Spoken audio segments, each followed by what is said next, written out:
Okay, so this is the last video I'm going to make today. I'm going to be very lazy when I do this. I'm just going to put up a picture of this book cover here of Graham Greene's Complete Short Stories because I think it's very fitting. I'm not in my studio because it's bloody hot in there. I'm just out here in my workspace under my fan.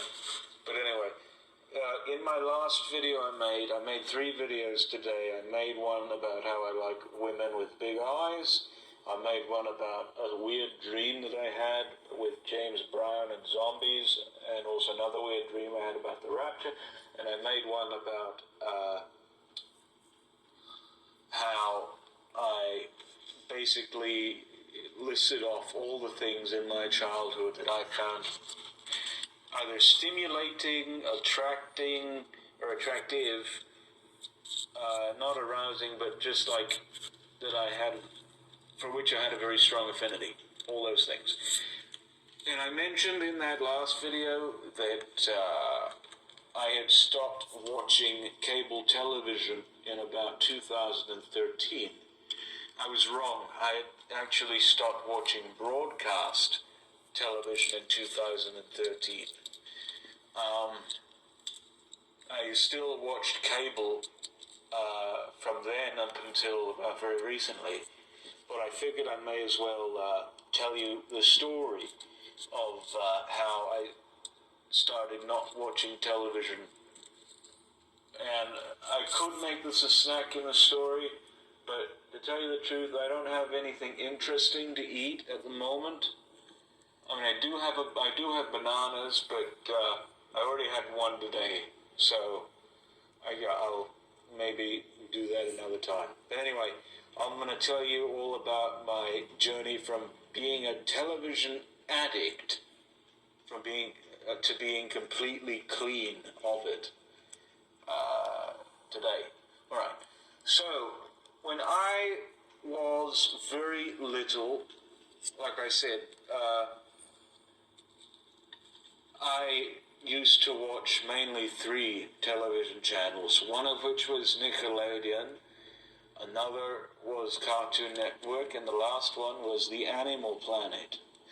I watched, obviously, Nickelodeon and Cartoon Network for obvious reasons, but also I watched Animal Planet because I was very much into animals and such, and wanted to know all about them and all that. So usually after school or on weekends or whatever, I would alternate between all those 3 channels. If one channel didn't happen to have anything on it, I would go to another, and vice versa. And I was very exclusive.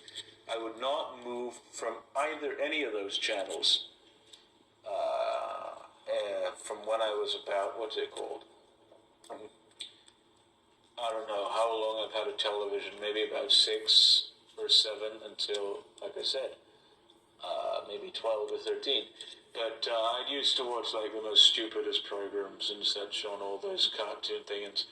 I did list a couple on that one video. I can't quite remember what others I used to watch, but it was not really very stimulating to the mind. It was just mindless dribble. It really was, I think. I don't know for certain if it was, but I'm pretty sure it was. Anyway, and also, this was during the time with my, getting into this whole Nintendo thing to try and impress my cousin. So I would, also get into some of the programs that he would watch and such and all that.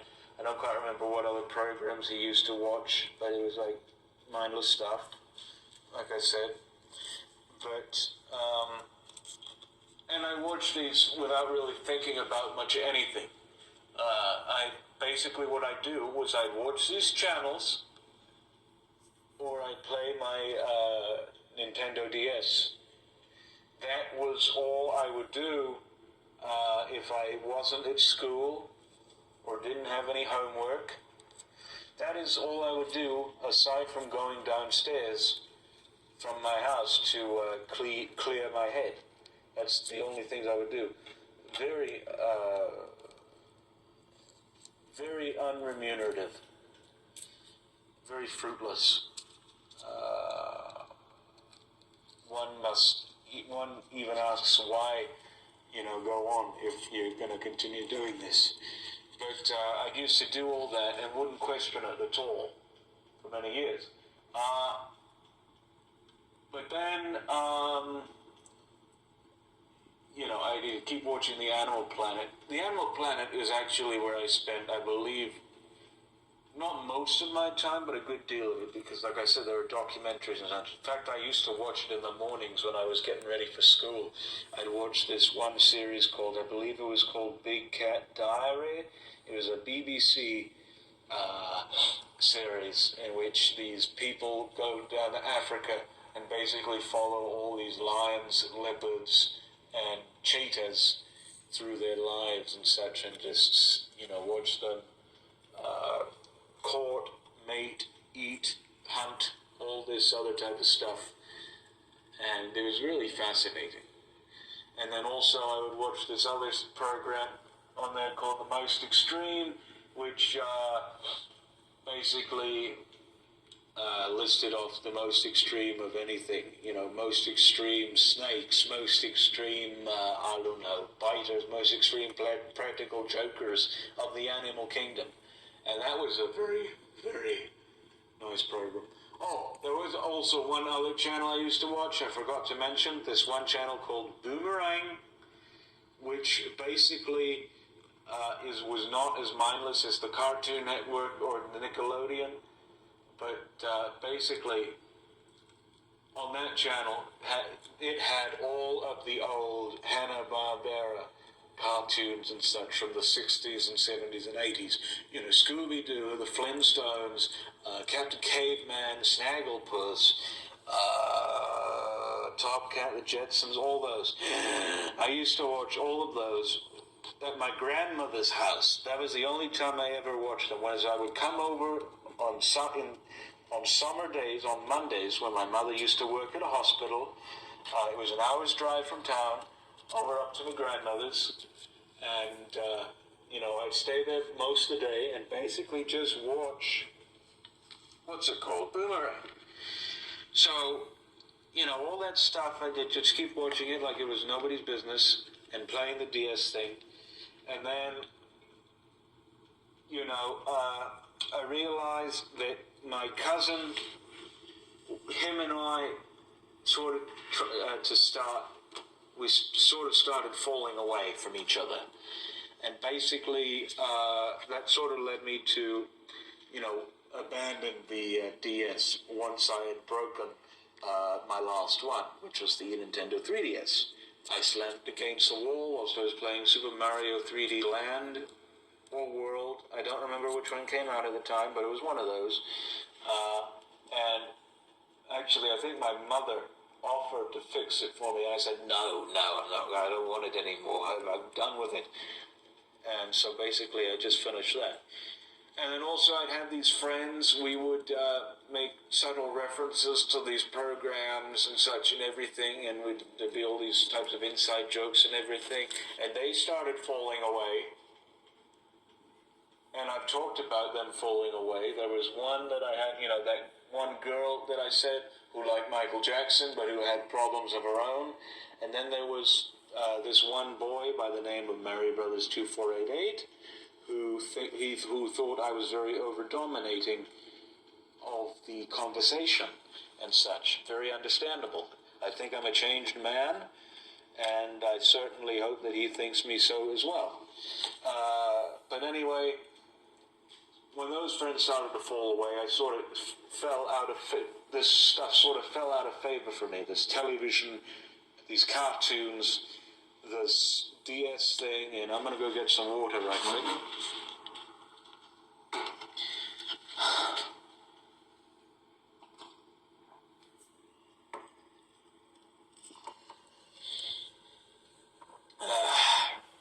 Sorry there, my voice was just getting a little bit dry. Anyway, so all these friends started to fall away, and my cousin, fell away from me, and basically, I, said, what's the point of it all? And it was one day in 2013 when I was watching the Nickelodeon, and it was this one episode, I believe it was of SpongeBob SquarePants, yeah, that series there, and it was just so utterly absurd what had happened on this. Basically, I believe the episode was called SpongeBob, You're Fired, or something like that. It was talked about. It's one of the most infamous episodes, probably one of the worst ever made. And I was watching that one, and, I thought, no, this is fine and such. I didn't really think much at the time, obviously, because it was a mindless cartoon. But basically, it got to the point where, oh God, I don't know, I suppose, what's his name, SpongeBob, Bob, was he gets fired from where he's working. I forget what the name of it was, the Krusty Krab, was that what the name of the place? Yeah, I think so. He gets fired from there and tries to get hired at all these other places. I think there was a pizza parlor, a taco shop, and a Chinese place. And these people, these managers, were all dressed up in their in costumes that corresponded with the type of food that they served. One was dressed up as a slice of pizza, one was dressed up as a taco, and the other was dressed up as, chow mein noodles or something like that, a box of chow mein noodles. And so, I guess SpongeBob doesn't know how to make anything except hamburgers or Krabby Patties, whatever you call them. And he makes them at these restaurants, and they disapprove of it at first. But when the customers start eating them, they basically get a whole bunch of business, and they want him. Each of them wants him as their fry cook or whatever. And basically, he says that, I can't do this and such. I need to go. I need to find another job and all that. And all of a sudden, all these three managers, this pizza, this taco, and this box of chow mein noodles, they start fighting over him in the city. I don't know, and in their costumes, and oh God.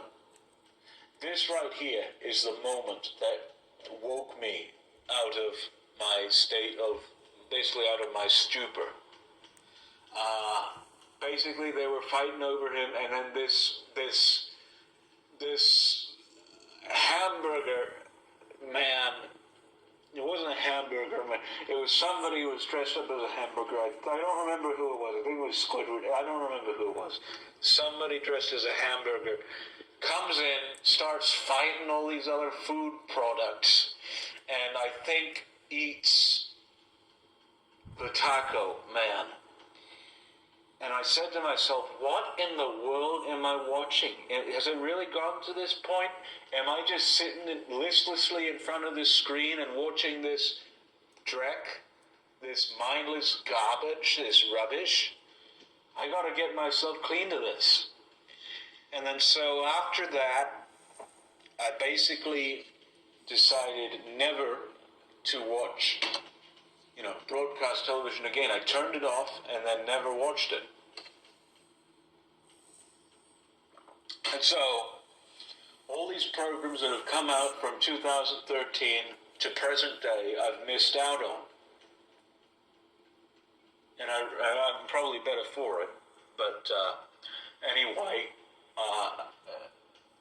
I just stopped watching television altogether. I actually had my television removed from the room at my parents' house and put in the spare room, because really I didn't find a point in it. I would watch DVDs and such for a while, my films and such like Jurassic Park and all these other dinosaur documentaries, all this other stuff. I think even I watched Gilligan's Island and Alf. as well.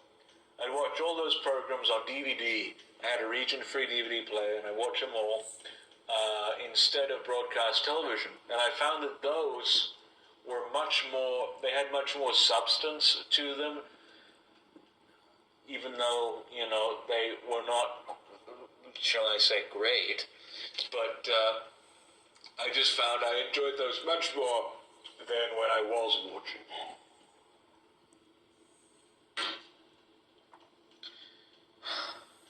Even we used to watch Disney programs and such when I was watching broadcast television. I stopped watching those. In fact, now I don't hate everything that Disney puts out, but I don't make it an effort to watch anything that they put out. In fact, when I have children, if I have children, I won't show them any of that because, I don't know, it just doesn't seem right to me. I'd sooner show them, like, as I said, Gilligan's Island, or maybe even Charlie's Angels, or I don't know, maybe, some good Christian program. I'm not too sure really what. And I don't care what my wife says. They're not going to watch any of that garbage. Anyway, that's just my opinion. You may think something completely different, and that's fine, but that's just my opinion. Anyway, so I stopped watching cable television altogether, and then I stopped watching these DVDs. And then I started to get into reading. And also at the time when I quit television, I had come across this book, and I've brought this up before. I've come across this book called The Lost World by Sir Arthur Conan Doyle. And I had learned about this because in my DVD watching experience, I had a DVD of the original 1933 King Kong, which is one of, if not my favorite film of all time. And so there was a documentary talking about how Willis O'Brien, before King Kong, worked on this picture called The Lost World. Now, at the time, I had heard about The Lost World, the sequel to Jurassic Park, that Spielberg put out, that was based on the novel by Michael Crichton.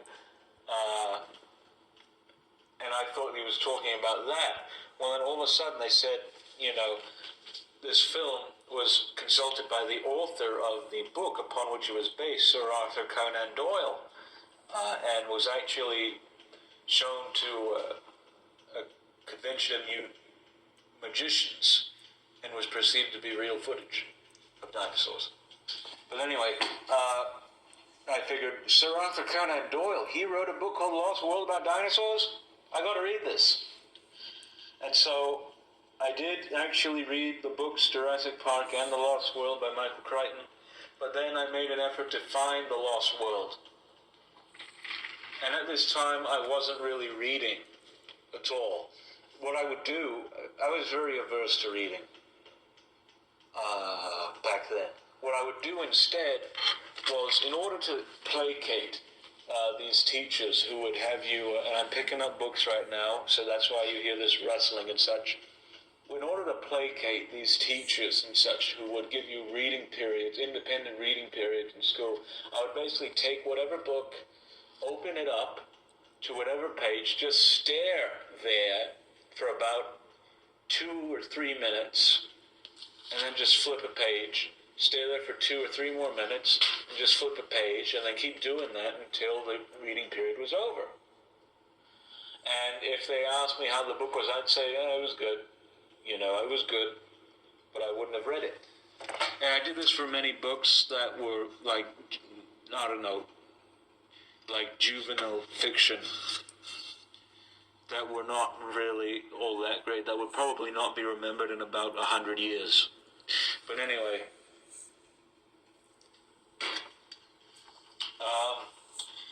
then I came across The Lost World, and I read that,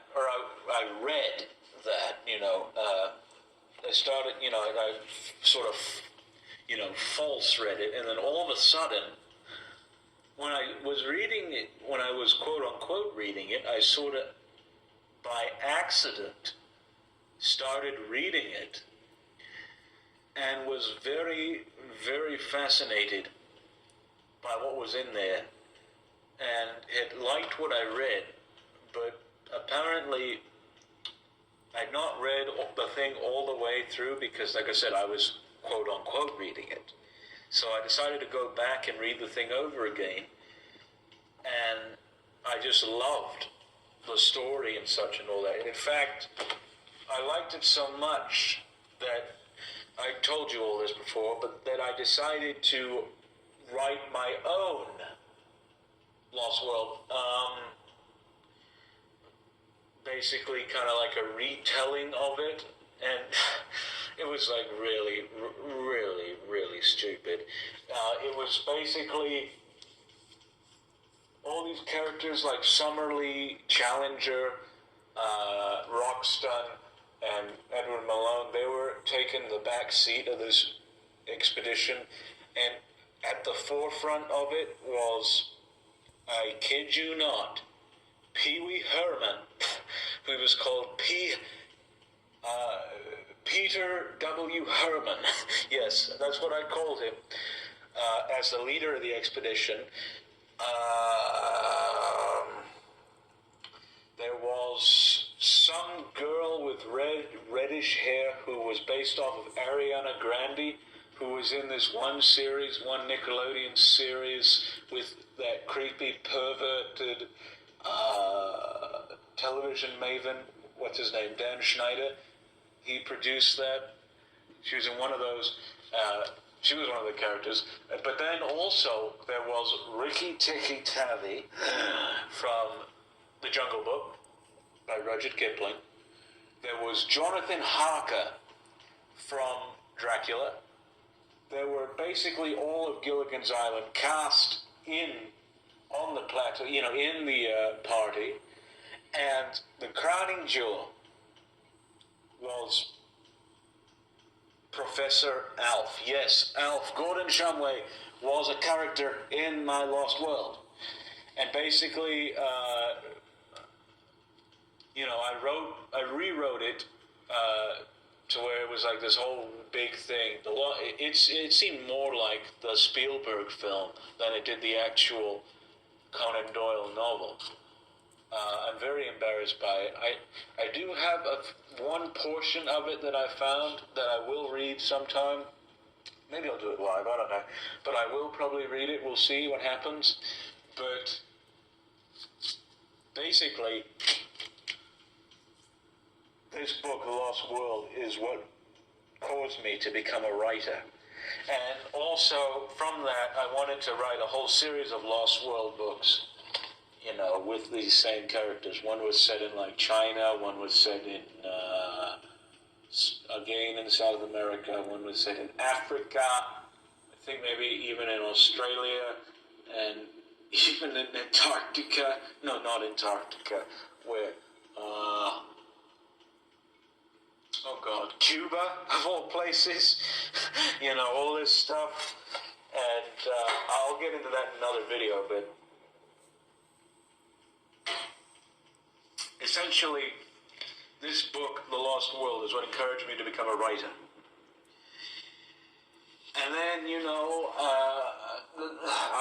as the years went on, from 2014 up until, all through high school, I started to read more books.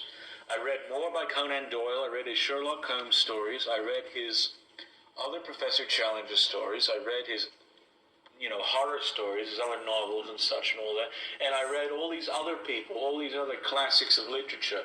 I read Animal Farm by George Orwell, Brave New World by Aldous Huxley. I read some of Charles Dickens. I read Robertson Davies, all of his novels. I read, what else did I read? J.M. Coetzee, some of his stuff. I read all kinds of stuff.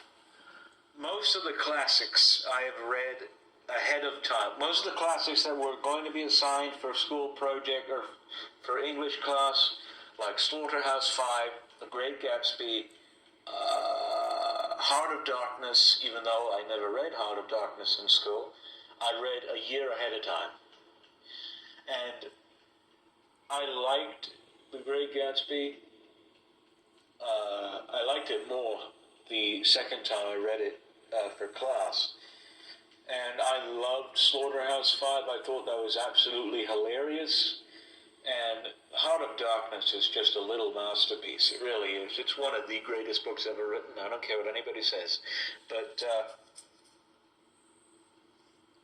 and I would, in between this period, I would, watch television occasionally with my parents when we were having dinner and such. We'd watch like the History Channel, or maybe we'd watch a movie or something or other, but not broadcast television. We just watch cable. And then, I think we'd even watch like Fixer Upper and stuff like that.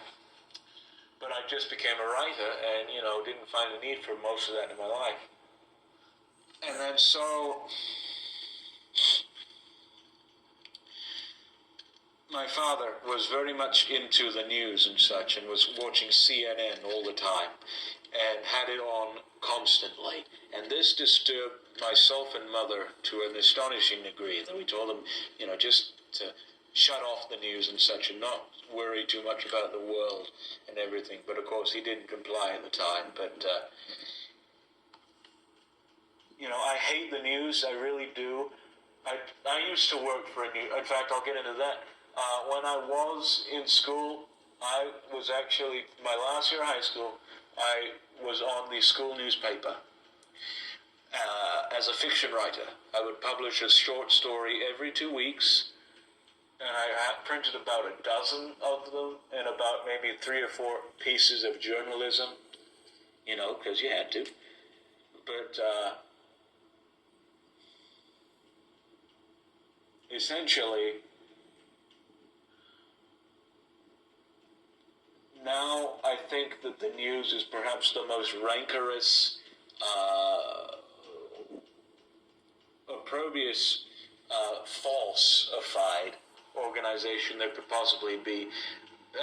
In fact, I can read here Matthew 7:13. This is my philosophy about the news. 7:15. Matthew 7:15. Beware of false prophets which come to you in sheep's clothing, but inwardly they are ravening wolves. That's basically what the news is. You cannot predict, you cannot prophesy anything in this world. The only prophecy that you have is from the Lord our God. And I don't care what anyone says, that's just facts. And all these news people, all these decorated journalists and such that try and report all these very false stories about the world and such, and all this mania and all that, they should be damned to hell, because they're all naught but false prophets.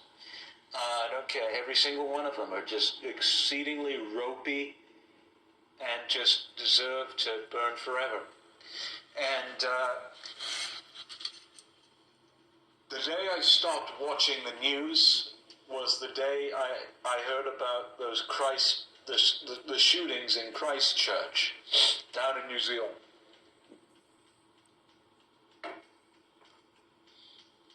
I figured I had enough of this.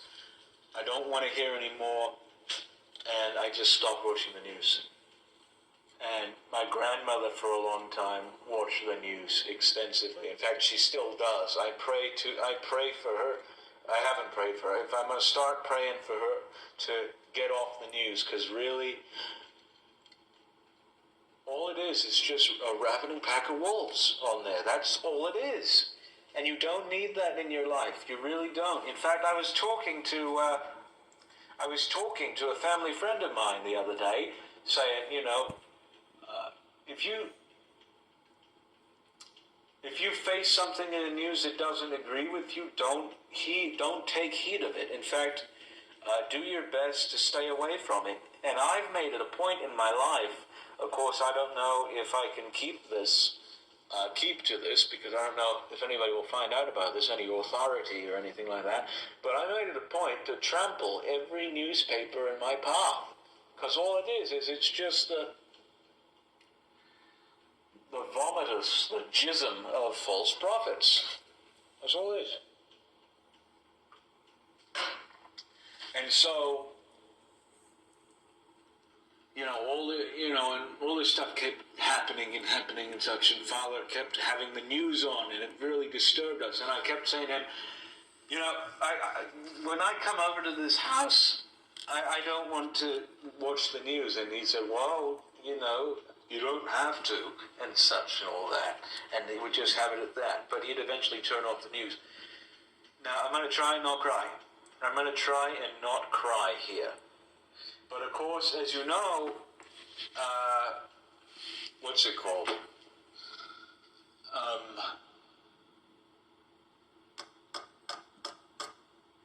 On the 28th of May of this year, my father passed away of a cerebral stroke. And, my mother theorizes that the news and all of this, falsified information expectorated from these false prophets like Anderson Cooper and Scott Pelley and these people at KTLA5 and these BBC news people and CNN and Fox News and all these other news outlets who were the devil's organizations. She believes that all of this killed him, that he was constantly under stress. Not only was he a veteran of the Vietnam War, and he suffered from PTSD, but he also was very stressed. You wouldn't know it from looking at him, but he was in fact dealing with plenty of stress from the news and such. And in the days leading up to his passing, he would complain of, he actually told me, he was complaining of pains in his feet and actually cramps and such and all that. And apparently Mother found in his medication some,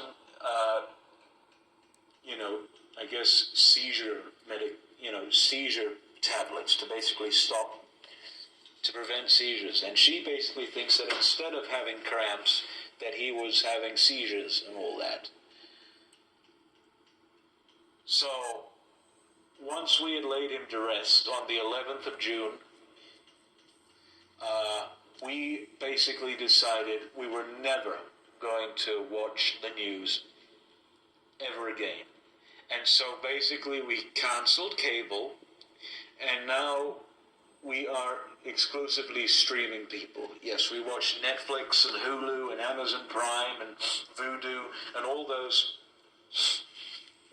services.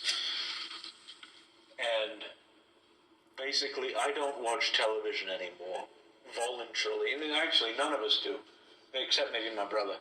But anyway, that was my journey from being a complete television addict to, being completely cleaned of it. I hope you've enjoyed this video. I hope I made things clear. I'm glad that I was able to keep my composure. But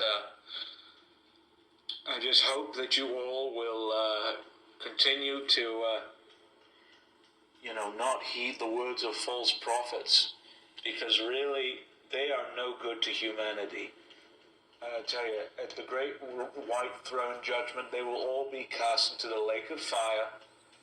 I sincerely believe that, and they will burn for all eternity. And also anybody who is a supporter of the television and all that, I think will also, all these televangelists, all these Hollywood people, everyone, it's mindless crap. That's basically all it is. And if, all I can say, you can live however you want, but all I can say, if you want a good, chaste life like I have, get yourself clean of the television and read a book. That's all I can say. You can still keep your television, maybe you can have some DVDs and watch, a film or something or other, a good Christian film or whatever other types of films there are, whatever films you're into. But just don't Just stay away from cable television. Stay away from the news, everything. Because Matthew 7:13, enter ye in at the strait gate, for wide is the gate, and broad is the way that leadeth to destruction, and many there be which go in thereat. That's all I've got to say. See ya.